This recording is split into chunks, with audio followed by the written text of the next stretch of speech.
అప్పుల బాధలు వెంటాడుతున్నాయా? అయితే 6 JVR వారి జాతిరత్నాలు ధరించండి. హలో అండి, అందరికీ నమస్కారం. నేను మీ కట్టా కార్తీక్. ఈరోజు కూడా ఆంధ్రప్రదేశ్ అటవీ ప్రాంతంలో ఎన్కౌంటర్ జరిగినట్టు తెలుస్తూ ఉంది. దాదాపు 7గురు మరణించారు అన్నది తెలియవస్తున్న సమాచారం. ఇంతకుముందే రాష్ట్ర ఇంటెలిజెన్స్ చీఫ్గా ఉన్నటువంటి మహేష్ చంద్ర లడ్డా గారు ప్రెస్ మీట్ పెట్టారు. నిన్న ఇడ్మా ఎన్కౌంటర్ సంబంధించి కానీ, లేదు విజయవాడ సిటీలో, ఏలూరులో, కాకినాడలో దొరికిన మావోయిస్టుల సమాచారం గురించి కానీ కొన్ని విషయాలు మీడియా ముందు మాట్లాడే ప్రయత్నం చేశారు. నిన్న కీలకమైన నాయకుడు, వాళ్ళ పార్టీ కేంద్ర కమిటీ సభ్యుడు, ఆపరేషన్ గెరిల్లా హెడ్గా ఉన్నటువంటి హిడ్మా ఎన్కౌంటర్ గురించి సంచలనమైనటువంటి విషయాలు కూడా బయటకు వచ్చాయి. అవన్నీ కూడా మనం చర్చించుకున్నాం. అయితే ఇక్కడ కీలకమైన విషయం ఏంటంటే, విజయవాడ సిటీలో, ఏలూరు దగ్గర, కాకినాడలో, అంటే అర్బన్ ప్రాంతాల్లో మావోయిస్టులు తలదాచుకోవటం ఏంటి? ఒకవేళ ఈ సమాచారాన్ని కనుక కనిపెట్టకపోయి ఉండుంటే, ఈ సమాచారం కనుక పోలీసులకు రాకపోయి ఉండుంటే ఏం జరిగుండేది? మీ అందరికీ తెలుసు, అల్లూరు సీతారామరాజు మన్యం జిల్లా రంపచోడవరం దగ్గర మారేడుమిల్లు అటవీ ప్రాంతంలో దండకారణ్యంలో నిన్న జరిగిన ఎన్కౌంటర్లో హిడ్మా, అతనితో పాటు 6గురు మావోయిస్టులు చనిపోయారు. వాళ్ళ డైరీలో దొరికిన సమాచారం మేరకు విజయవాడలో మావోయిస్టులు ఉన్నారు అని చెప్పేసి గ్రైహోన్స్ దళాలు, భద్రతా బలగాలు గమనించేసి, మావోయిస్టులు ఎలా అయితే నార్మల్ మనుషుల్లాగా కలిసిపోయి ఆ విజయవాడలో లేదు పలానా ఏలూరు రోడ్లో ఉంటున్నారో, వాళ్ళని కనిపెట్టడం కోసం పోలీసులు కూడా లుంగీలు కట్టుకొని సామాన్య జనాల్లాగా వెళ్ళి వాళ్ళు పలానా బిల్డింగ్లో ఉన్నారు అన్న విషయాన్ని ఫైండింగ్ చేసి, తర్వాత ఒక్కసారిగా వచ్చి బిల్డింగ్ చుట్టుముట్టి, నిన్న ఆ విజువల్స్ కూడా మీరు చూడొచ్చు, బిల్డింగ్ని ఎలా చుట్టుముట్టారు అనేది. నిజానికి చాలా రిస్కు. వాళ్ళ దగ్గర ఆయుధాలు ఉన్నాయి, మావోయిస్టుల దగ్గర కూడా. వాళ్ళు తిరగబడి వాళ్ళు కాల్పులు జరుపుకుంటే, వీళ్ళు కాల్పులు జరుగుంటే ఏం జరుగుండేది అసలు విజయవాడలో?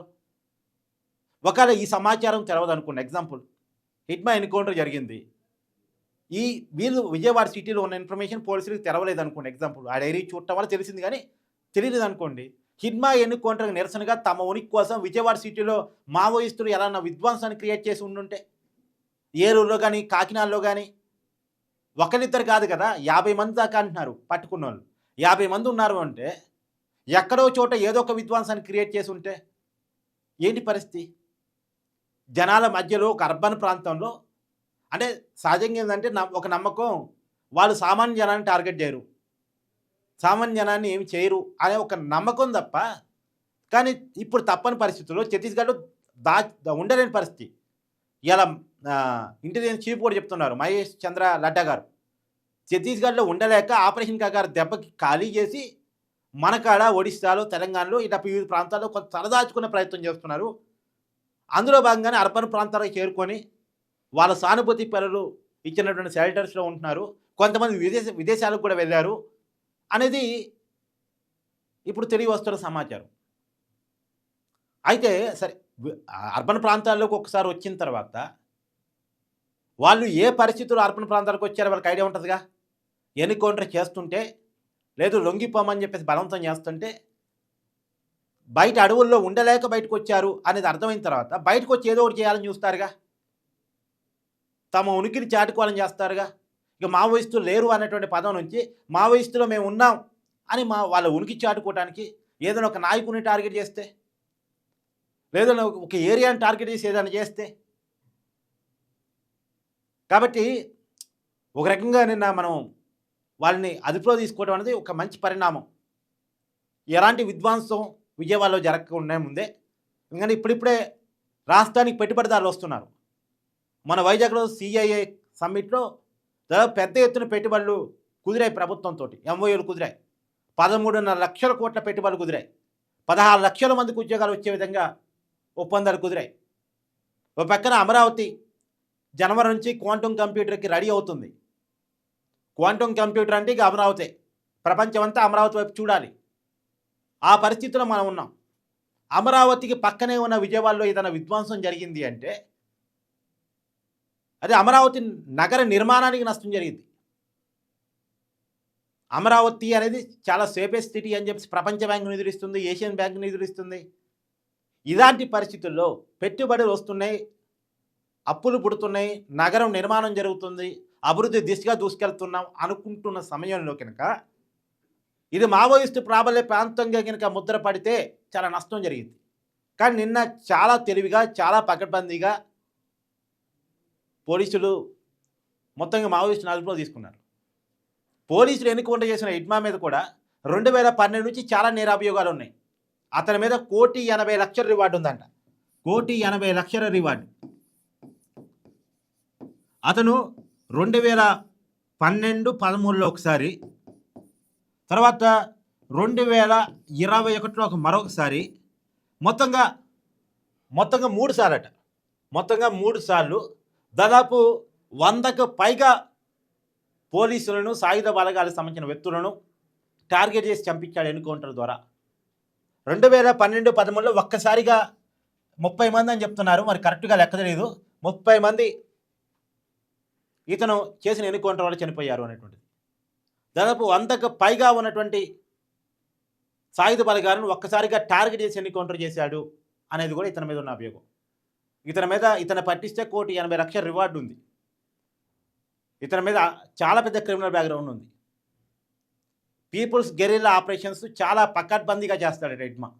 చాలా పకడ్బందీగా చేస్తాడట. ఒక్కసారి ఒకరి టార్గెట్ పెట్టాడంటే అది క్లోజ్ కావాల్సిందంట. అలాంటి వ్యక్తి ఆపరేషన్కి అగారు దెబ్బకు ఛత్తీస్గఢ్ అడవుల్ని ఖాళీ చేసి అక్కడే దంటివాడి దగ్గర ఇతను చేసిన ఇది 2012-13 ఆపరేషన్. అక్కడి నుంచి ఖాళీ చేసి ఇక్కడికి వచ్చాడు, మన ఆంధ్రాకి వచ్చాడు. అతను ఏంటంటే ఆదివాసి, బేసిక్గా ఆదివాసి.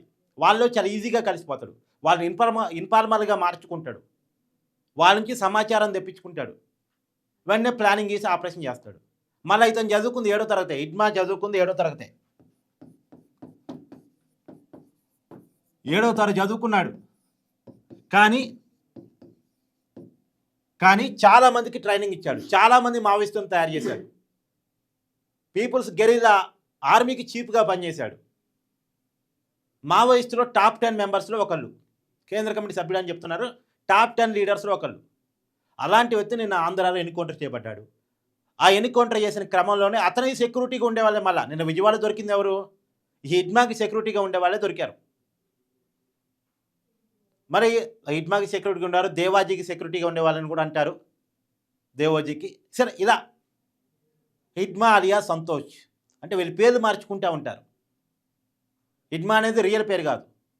కేవలం హిడ్మా మాత్రమే కాదు, హిడ్మా భార్య కూడా నిన్న చనిపోయారు ఎన్కౌంటర్లో. హిడ్మా కుటుంబం మొత్తం కూడా మావోయిజంలో వెళ్ళి చనిపోయినటువంటి కుటుంబం. ఒక తల్లే మిగిలారు. ముందుగా హిడ్మా సోదరుడు మావోయిజం వైపు ఆకర్షితులయ్యాడు. వాళ్ళ సోదరుడు 2016లోనో 17లోనో ఎన్కౌంటర్లో చనిపోయాడట.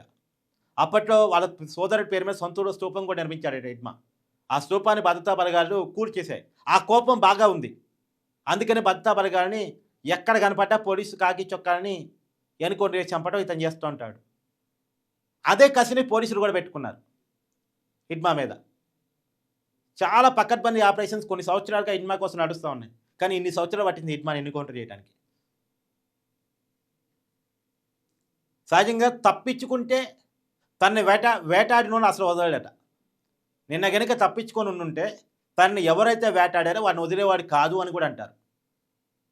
చాలా డేంజర్ ఫెలో అని హిడ్మా మీద ఉన్నటువంటి పేరు. ఏదేమైనా నిన్న హిడ్మా ఎన్కౌంటర్ కావటం, హిడ్మాతో పాటు 6 ఎన్కౌంటర్ కావటం, ఇవాళ ఉదయం ఏజెన్సీ ఏరియాలో 7 మావోయిస్టులు ఎన్కౌంటర్ కాబడారు అని చెప్పేసి సమాచారం అంతం.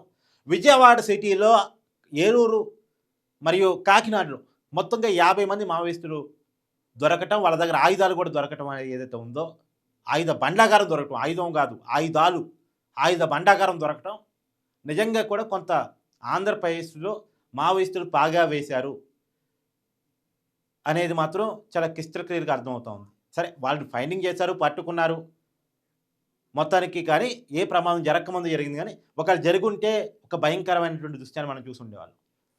ఏదేమైనా లేటెస్ట్ అప్డేట్స్ అయితే ఒక 7 మావోయిస్టులని పోలీసులు కాల్చి చంపారు. ఈ మావోయిస్ట్ ఉద్యమం మీద మీరేమనుకుంటున్నారో కూడా కామెంట్ చేయండి. నేనైతే ఖచ్చితంగా ఈ వీడియోలో అపీల్ చేస్తూ ఉన్నాను. మావోయిజం అంటే మావో ఏం చెప్పాడు అసలు? ప్రజల చైతన్య స్థాయిని బట్టి పోరాట రూపం ఉండాలి అన్నాడు. ప్రజల చైతన్య స్థాయిని బట్టి పోరాట రూపం ఉండాలి అన్నాడు. ప్రజల చైతన్య స్థాయి ఎలా ఉంది? తుపాకులు పట్టుకోవడానికి రెడీగా ఉన్నారా? లేదు ఎర్రజెండా వెనకాల ర్యాలీ కావడం రెడీగా ఉన్నారా? లేరు కదా. మీరు ప్రజా జీవితంలోకి వచ్చి ప్రజల్లో చైతన్యాన్ని నింపండి. మీ సిద్ధాంతాన్ని ప్రజలకు చెప్పే ప్రయత్నం చేయండి. ప్రజల తరపున ఒక నలుగురు అడవుల్లో ఉండి పోరాటం చేస్తే సమాజం మారిద్దా? సమాజంలో సామాజిక ఆర్థిక సమస్యలన్నీ నిర్మూలన అవుతాయా? ఇన్ని దశాబ్దాలుగా మావోయిజం ఏం చేయగలిగింది? ఏం సాధించగలిగింది?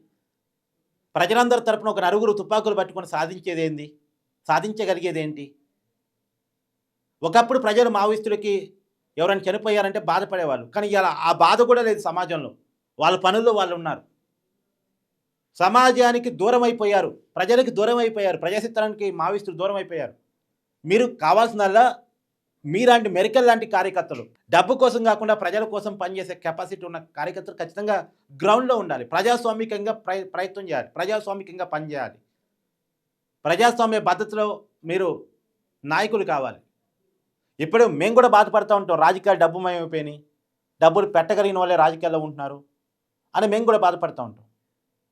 కానీ మీలాంటి వాళ్ళు వచ్చేసి నిజాయితీగా నిబద్ధతతోటి ప్రజలకు సేవ చేస్తూ రాజకీయాలు చేస్తే, ఆ రాజకీయాల పట్ల ప్రజల్ని ఆకర్షితులు చేయగలిగితే, ఒక మంచి రాజకీయ వాతావరణాన్ని క్రియేట్ చేయగలిగితే చాలా మంచిది. ఏది ఏమైనా ఒక డేంజర్ సిచ్యువేషన్ నుంచి మనం బయటపడ్డాం అనేది నేను చెప్పదలుచుకున్న పాయింట్.